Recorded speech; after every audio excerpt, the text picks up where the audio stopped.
ദൈവത്തിൻ്റെ അതിപരിശുദ്ധമായ നാമം മഹത്വപ്പെടുമാറാകട്ടെ. എല്ലാ പ്രിയപ്പെട്ടവരെയും യേശുക്രിസ്തുവിൻ്റെ നാമത്തിൽ വന്ദനങ്ങൾ അറിയിക്കുന്നു. തിരുവചന ധ്യാനവുമായി ഒരു പ്രാവശ്യം കൂടെ നമുക്കൊരുമിച്ചായിരിക്കാൻ കർത്താവ് തന്ന അവസരത്തിനായി ഞാൻ ദൈവത്തെ സ്തുതിക്കുന്നു. ചുരുങ്ങിയ സമയത്തേക്കുള്ളൊരു സന്ദേശത്തിനായി നിങ്ങളുടെ ഹൃദയവും കാതും ഒക്കെ തുറക്കുവാൻ ദൈവം സഹായിക്കട്ടെ എന്ന് പ്രാർത്ഥിക്കുന്നു. ലൂക്കോസിൻ്റെ സുവിശേഷം 15-ാം അധ്യായം അതിൻ്റെ 17-ാം വാക്യത്തിൽ ഇപ്രകാരം എഴുതിയിരിക്കുന്നു: അപ്പോൾ സുബോധം വന്നു. ആ ഒരു വാക്കിനെ ആസ്പദമാക്കിയാണ് ഈ ചുരുങ്ങിയ സമയത്തേക്കുള്ള മെസ്സേജ് പറയുവാൻ ആഗ്രഹിക്കുന്ന സ്തോത്രം. അതിൻ്റെ സന്ദർഭം നമുക്ക് നല്ലതുപോലെ അറിയാം. ഒരു പിതാവിന് 2 പുത്രന്മാരുണ്ടായെന്നും ഇളയ പുത്രൻ തൻ്റെ വീതം, വസ്തുവിൽ തനിക്ക് ലഭിക്കാനുള്ള വീതം ചോദിച്ചതും അപ്പനത് കൊടുത്തതും അവന് വീട്ടിൽ നിന്ന് പുറപ്പെട്ടു പോയതുമായ സംഭവങ്ങളും തുടർന്ന് അവൻ്റെ ജീവിതത്തിൽ വന്ന അധപ്പതനുമൊക്കെ നല്ലതുപോലെ നമുക്കറിയാം. ഇവിടെ അവന് സുബോധം വന്നെന്ന് പറഞ്ഞാൽ മനസ്സാന്തരം വന്നു എന്നുകൂടിയാണ് അർത്ഥം. സുബോധം വന്നപ്പോൾ സ്വർഗത്തോടും തൻ്റെ പിതാവിനോടും പാപം ചെയ്തെന്നുള്ള ബോധ്യം അവനുണ്ടായി.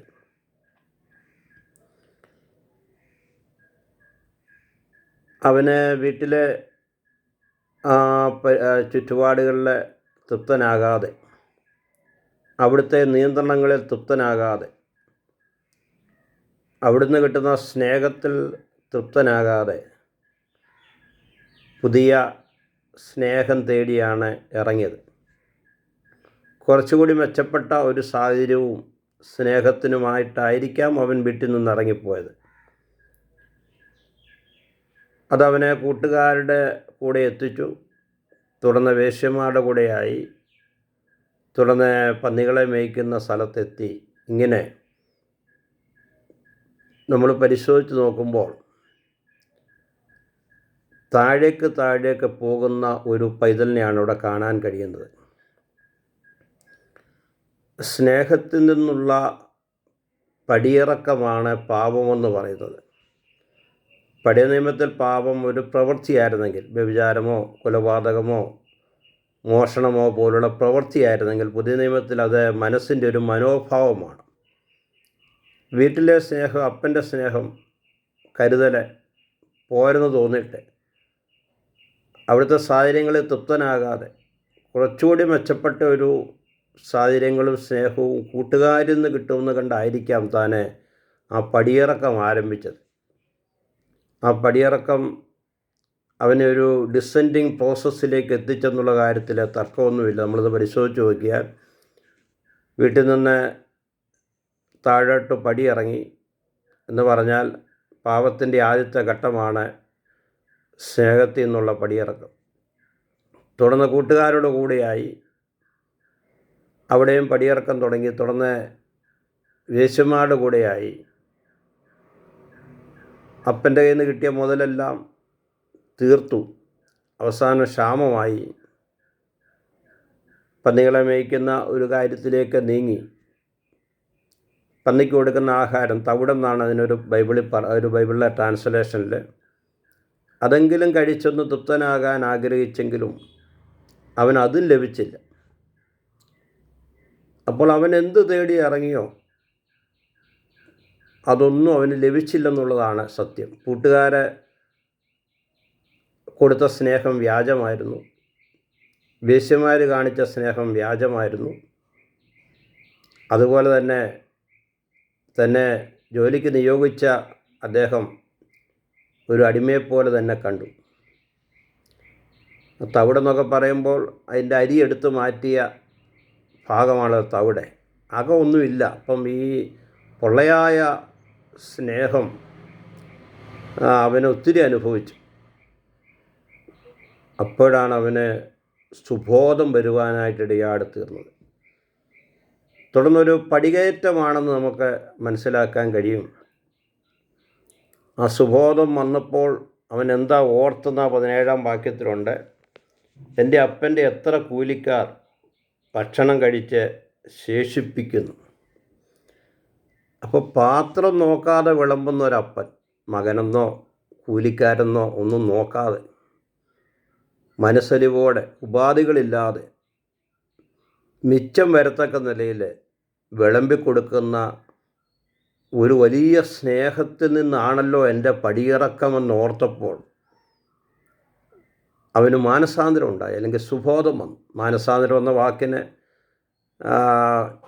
തിരിയുക എന്നാണ് അർത്ഥം, ടേൺ ചെയ്യുക.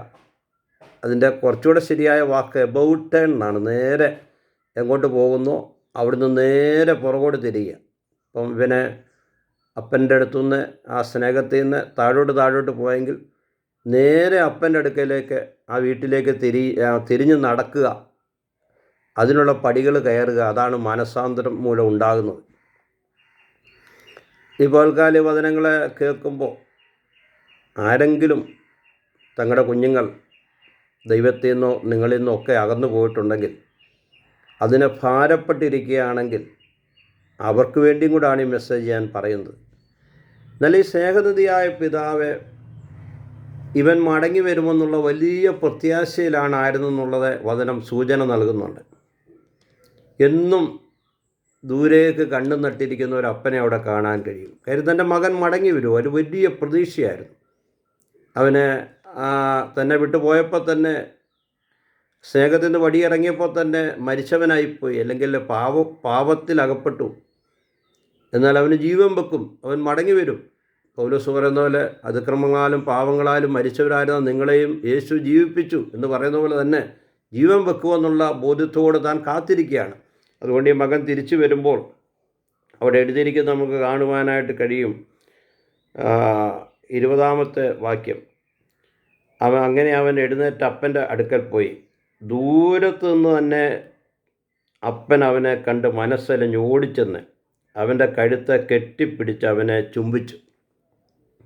അപ്പോൾ ദൂരത്ത് വെച്ച് തന്നെ അപ്പൻ മകനെ കണ്ടു, മനസ്സലിഞ്ഞു, ഓടിച്ചെന്ന് അവനെ കെട്ടിപ്പിടിച്ച് അവനെ തെരുതെരാ ചുംബിക്കുകയാണ്. ഇതാ ഞാൻ പറഞ്ഞത്, ആ അപ്പന് പിതാവിനെ പ്രതീക്ഷ കൈവെടിഞ്ഞിട്ടില്ല. ആ പിതാവ് എന്നും ദൂരേക്ക് ഒരു കണ്ണ് തനിക്കൊണ്ട് തൻ്റെ മകൻ മടങ്ങി വരും, പാപത്തിൽ നിന്ന് കരകയറും, മരിച്ച അവസ്ഥയിൽ നിന്ന് കരകയറുമെന്ന്. ഇതുപോലെ പ്രിയ ദൈവമക്കളെ, നിങ്ങളുടെ കുഞ്ഞുങ്ങൾ ഏതെങ്കിലും വിഷയത്തിൽ നിങ്ങളിൽ നിന്നോ ദൈവത്തിൽ നിന്നോ വചനത്തിൽ നിന്നോ ഒക്കെ അകന്നു പോയിട്ടുണ്ടെങ്കിൽ പ്രത്യാശ കൈവിടരുത്. അവർ ദൈവത്തിൻ്റെ മക്കളാണ്. ഞാൻ നേരത്തെ ഒരു സന്ദേശത്തിൽ സൂചിപ്പിച്ച പോലെ ഓണർഷിപ്പ് ദൈവത്തിനാണ്, വളർത്താൻ നമുക്ക് തന്നതേ ഉള്ളൂ. നമ്മുടേതാണ് നമ്മുടെ കുഞ്ഞുങ്ങളെങ്കിലും പൂർണ്ണമായ ഓണർഷിപ്പ് ദൈവത്തിനാണ്. അതാണ് അബ്രഹാം ഇസ്ഹാക്കിനെ, നീ സ്നേഹിക്കുന്ന നിൻ്റെ ഏകജാതനായ പുത്രൻ ഇസ്ഹാക്കിനെ ഹോമയാഗം കഴിക്കാൻ പറഞ്ഞപ്പോൾ വിശ്വാസത്തോടെ അത് ചെയ്തെന്ന് എബ്രായ ലേഖനം പറയുന്നത്. ഇനി ദൈവത്തിൽ തനിക്ക് നല്ല വിശ്വാസമുണ്ടായിരുന്നു. ദൈവത്തിൻ്റെ ഓണർഷിപ്പിലുള്ള കുഞ്ഞായത്. ആ ദൈവത്തിൻ്റെ ഓണർഷിപ്പിലുള്ള ഉടമസ്ഥതയിലുള്ള കുഞ്ഞിനെ എന്നോട് ഹോമയാഗം കഴിക്കാൻ പറഞ്ഞ് ഞാനതിനെ കത്തിയെടുത്ത് മുറിച്ചിട്ടാലും ഇതിൻ്റെ ഉടമസ്ഥൻ അതിനെ കൂട്ടിയോജിപ്പിച്ച് മരിച്ചവടയിൽ നിന്ന് അവനെ ഉയർത്തെഴുന്നേൽപ്പിക്കുമെന്നുള്ളൊരു വലിയ പ്രത്യാശ അബ്രഹാമിനുണ്ടായിരുന്നു. അങ്ങനെ തന്നെയാണ് എബ്രായ ലേഖനത്തിൽ പറയുന്നത്, മരിച്ചവരുടെ നിന്ന് അവനെ തിരികെ ലഭിക്കുമെന്നുള്ള വലിയ ബോധ്യം അബ്രഹാമിന് ഉണ്ടായിരുന്നു എന്ന് തന്നെയാണ് എബ്രായ ലേഖന കർത്താവ് പറയുന്നത്. ഞാൻ ആ വാക്യം ഒന്ന് വായിച്ച് കേൾപ്പിക്കാനായിട്ട് ആഗ്രഹിക്കുകയാണ്. എബ്രായ ലേഖനം 11-ാം വാക്യം തൊട്ട്, വിശ്വാസത്താൽ അബ്രഹാം താൻ പരീക്ഷിക്കപ്പെട്ടപ്പോൾ ഇസ്ഹാക്കിനെ യാഗമർപ്പിച്ചു. ഇസ്ഹാക്കിൽ നിന്ന് ജനിക്കുന്നവർ നിന്റെ സന്തതി എന്ന് വിളിക്കപ്പെടുമെന്ന് അരുളപ്പാട് ലഭിച്ച് വാഗ്ദത്തങ്ങളെ കൈക്കൊണ്ടവൻ തൻ്റെ ഏകജാതനെ അർപ്പിച്ചു.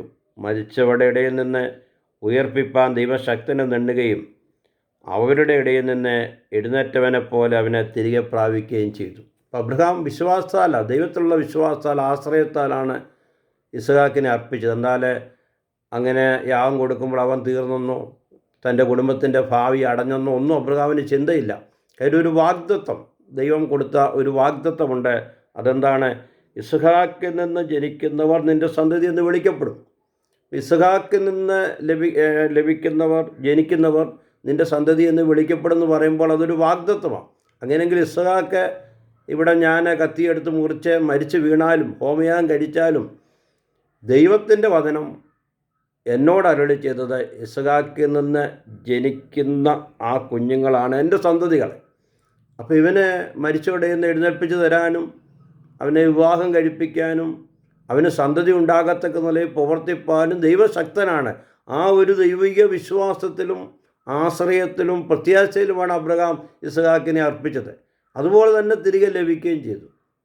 അപ്പോൾ ഞാൻ പറഞ്ഞു വരുന്നതിൻ്റെ സാരം, ഒന്നും അസ്തമിച്ചിട്ടില്ലെന്ന് പേരൻസായ നിങ്ങൾ ചിന്തിച്ചോണം. അബ്രഹാമിന് വേണേൽ ചിന്തിക്കുക, ഇവിടെ എല്ലാം അസ്തമിക്കുക, ഇനി ഈ കുഞ്ഞിന് ഭാവിയില്ല, എൻ്റെ കുടുംബത്തിൽ ഇനിയും ഒരു ദൈവിക വാഗ്ദത്ത പ്രകാരമുള്ളൊരു കുഞ്ഞില്ല, വാഗ്ദത്തം ഇല്ലാതെ ലഭിച്ചൊരു കുഞ്ഞുണ്ട്, അതേ ഉള്ളൂ, എല്ലാം തീരുകയാണെന്ന് വേണം ചിന്തിക്കാം. പക്ഷേ അവൻ അത് അങ്ങനെ ചിന്തിച്ചില്ല. കാര്യം ഇസ്ഹാക്കിൽ നിന്ന് ജനിക്കുന്നവരെ ആണ് എൻ്റെ സന്തതികളെന്ന് ദൈവം പറഞ്ഞെങ്കിൽ തമ്പുരാൻ അത് നൽകും. അതുകൊണ്ട് എന്നെ കേൾക്കുമ്പോൾ ഓർത്തോണം, നമ്മുടെ കുഞ്ഞ് മടങ്ങി വരും, അവൻ കുടുംബസ്ഥനാകും, ദൈവഹിതം എന്താണോ അവന് നിറവേറും. ദൈവവേലയാണെങ്കിൽ അതിനായി ദൈവം അവനെ ഉപയോഗിക്കും. ഈ പ്രത്യാശ നിങ്ങൾ കൈവടിയാൻ ഇടയായിട്ട് തീരരുത്. ലൂക്കോസിൻ്റെ സുവിശേഷത്തിൽ ഈ കുഞ്ഞിൻ്റെ മടങ്ങിവരവ് വളരെ വിശ്വസിച്ച് പ്രത്യാശയോടായിരുന്ന ഒരു അപ്പനെ ഞാൻ കാണിക്കുവാൻ ഇടയായിട്ട് തീർന്നല്ലോ. അതുമാത്രമല്ല അവിടെ നമുക്ക് കാണാനായിട്ട് കഴിയുന്നത്, ഈ കുഞ്ഞ് മടങ്ങി വരുമെന്നുള്ള ബോധ്യത്തോടു കൂടി ആ കുഞ്ഞ് വന്നാൽ അറുത്ത് പാചകം ചെയ്യാൻ വേണ്ടി തടി വെപ്പിച്ച ഒരു കാളക്കുട്ടിയെ പ്രത്യേകമായി കരുതിയിരുന്നു. അതിൻ്റെ 15 ലൂക്കോസ് 15 അധ്യായത്തിൻ്റെ 23 വാക്യത്തിൽ അതുകൊണ്ട്, തടിപ്പിച്ച കാളക്കുട്ടിയെ കൊണ്ടുവന്ന് അറുപ്പി നാം തിന്ന് ആനന്ദിക്കുക. ഈ എൻ്റെ മകൻ മരിച്ചവനായിരുന്നു, വീണ്ടും ജീവിച്ചു, കാണാതെ പോയിരുന്നു, കണ്ടുകിട്ടിയിരിക്കുന്നു എന്ന് പറഞ്ഞു. അങ്ങനെ അവർ ആനന്ദിച്ചു തുടങ്ങി. അപ്പോൾ തടിപ്പിച്ച എന്ന് പറഞ്ഞാൽ തടി വെപ്പിച്ച, കൊഴുപ്പിച്ച ഒരു കാളക്കുട്ടിയെ പ്രത്യേകമായിട്ട് തീറ്റയൊക്കെ കൊടുത്ത് അതിനെ ഫാറ്റി ആകത്തക്ക നിലയിൽ, നല്ല കൊഴുപ്പിച്ച നിലയിൽ, തടി വെപ്പിച്ച നിലയിൽ അപ്പനിങ്ങനെ കാത്തു സൂക്ഷിച്ചിരിക്കുക. പലവട്ടം ജോലിക്കാർ പറഞ്ഞു കാണും, ഇത് ഇത്രയും മാംസമുള്ളതല്ല, ഇനി അറക്കാമെന്ന് പറഞ്ഞു കാണും. പക്ഷെ അപ്പോഴൊന്നും അവൻ സമ്മതിച്ചില്ല. ഇല്ല, ഇതിനെ അറക്കാനുള്ള സമയമായിട്ടില്ല, അതിനുള്ള സമയം വരും.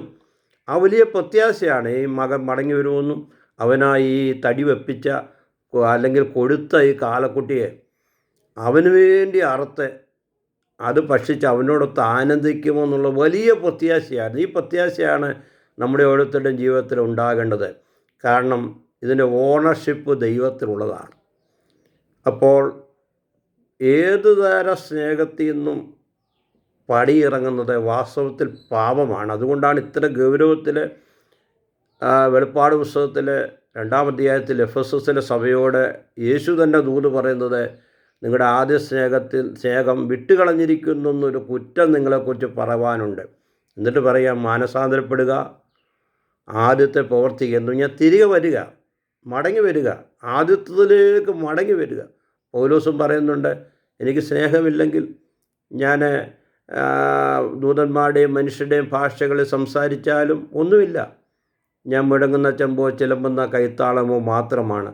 1 കൊരിന്ത്യർ 13-ാം അധ്യായം. അതുകൊണ്ട് പ്രത്യാശ കൈവിടരുത്.